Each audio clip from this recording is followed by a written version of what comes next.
For my minute on the church this morning, the sacrament of confirmation.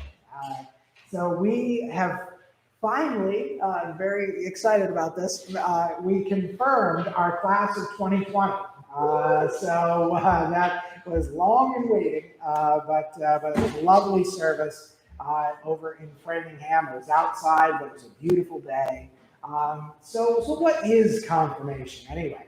Confirmation is a sacrament which involves reaffirming the promises that you made at your baptism or that were made on your behalf at your baptism. So it involves studying your faith and then making this commitment, not before me, your priest, but before the bishop. And that symbolizes that you're doing it on behalf of the whole church, in front of the whole church, witnessing it. So it's an important sacrament, not always well understood. And not everyone practices it exactly the same. In the Eastern Church, the sacraments are really rolled into one. So baptism, First Communion, and confirmation are actually all done at the same time. In the Western Church, it has been traditionally stretched out.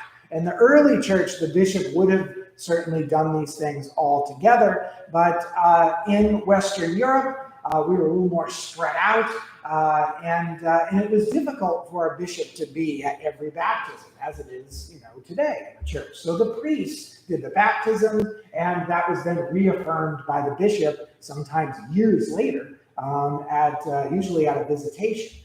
In the 21st century, though, we like the whole church to be there. So we do it traditionally with deaneries, though during the pandemic, when we've restarted them, we've done them within regions and just did them in kind of a serial way. So even yesterday, there were two of them, kind of back to back.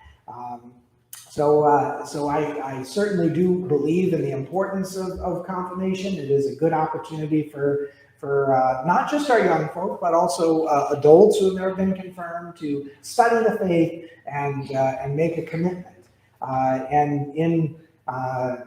As part of that service, there is the gift of the Holy Spirit that the bishop imposes, so that you have the strength to lead the church as a full member of the church who is capable of doing anything, through the power of Christ. Thank you.